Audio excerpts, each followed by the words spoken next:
السلام علیکم ورحمۃ اللہ. الحمدللہ والصلاۃ والسلام علی رسول اللہ. اما بعد فاعوذ باللہ من الشیطان الرجیم. بسم اللہ الرحمن الرحیم.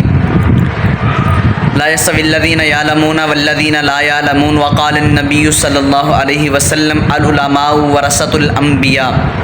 علماء انبیاء کے وارث ہیں. میں نے آپ کے سامنے قرآن مجید میں سے ایک آیت کی تلاوت فرمائی ہے. فرمایا کہ لا يستوي الذين يعلمون والذين لا يعلمون، کہ وہ لوگ جو علم والے ہیں اور جو علم والے نہیں ہیں وہ برابر نہیں ہو سکتے. جس طرح جاہل بندہ اور عالم بندہ اور جاہل بندہ یہ دونوں برابر نہیں ہو سکتے. اور حافظ قرآن اور عالم دین کی کیا ہی شان ہے. میں سب سے پہلے آپ کو بتاؤں گا کہ حافظ قرآن اور عالم دین بننا کتنا مشکل کام ہے. دیکھیں کہ جب بچے گھر سے نکلتے ہیں تو ماں باپ کو چھوڑ کے نکلتے ہیں. ماں باپ چھوڑا، گھر چھوڑا، پردیس کاٹا، مدرسے میں آئے، نیچے صفوں پہ سوئے.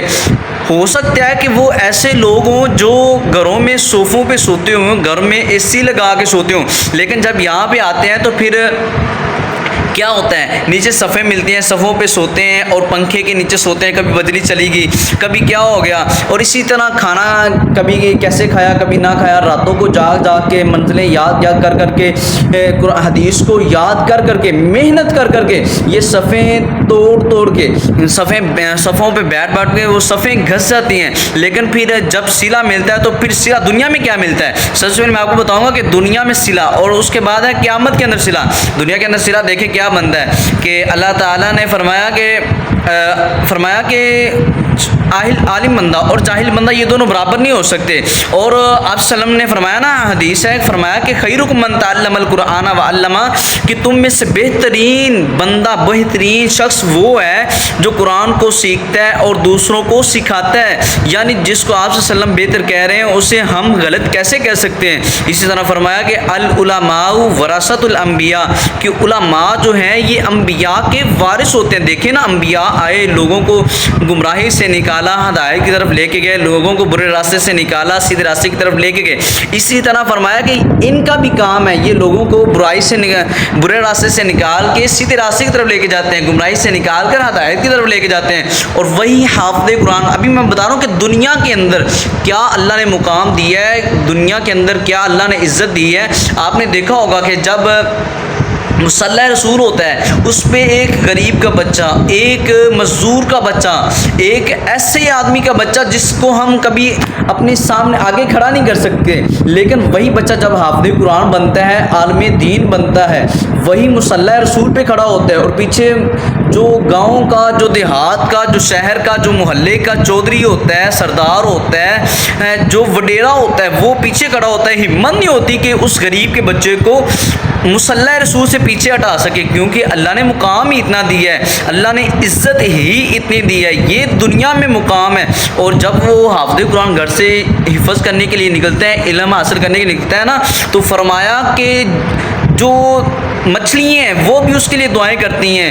اور فرشتے، جو آسمانی فرشتے ہیں نا، اللہ کے آسمانی فرشتے ہیں، نوری فرشتے ہیں، وہ اس بندے کے پروٹوکول کے لیے اپنے پروں کو بچھا دیتے ہیں. یہ تو دنیا کے اندر میرے بھائی پروٹوکول ہے نا. اور آخرت کی بات کیا ہے، فرمایا اللہ رب العالمین فرماتے ہیں کہ قیامت کا دن ہوگا کہ اللہ حافظ قرآن کے والدین کو میں کہہ رہا ہوں کہ والدین کو اللہ رب العزت ایسا تاج عطا کریں گے جو بڑے ہی روشن ہوگا، بڑا ہی چمکدار ہوگا، لوگ رشک کریں گے اسے دیکھ کر. اور حافظ قرآن کی وہ اور کیا شان ہے. فرمایا کہ قیامت کا دن ہوگا، اللہ رب العالمین فرمائیں گے اقرا ورتقی ورتل کما ترتل فی الدنیا، اے حافظ قرآن پڑھتا جا اور چڑھتا جا. جس طرح تو دنیا میں پڑھتا تھا نا، ٹھہر کر پڑھتا تھا، اسی طرح آج بھی پڑھتا جا اور اپنی منزلیں چڑھتا جا. جہاں والناس کی سین آ جائے گی، میں نے وہاں پہ تیرا مقام تیار کر رکھا ہے. یہ ہے حافظ قرآن، عالم دین. اسی لیے ہمیں بھی چاہیے کہ ہم بھی اپنے بچوں کو حافظ بنائیں، اپنے بچوں کو قاری بنائیں، اپنے بچوں کو عالم دین بنائیں، اپنے بچوں کو معلم بنائیں، لوگوں کا معلم بنائیں، تاکہ وہ معاشرے کو درست کر سکے، تاکہ ہماری آنے والی نسلیں درست ہو سکیں، اور تاکہ ہمیں بھی ہمارے بیٹے کی وجہ سے ہمیں بھی شان ملے.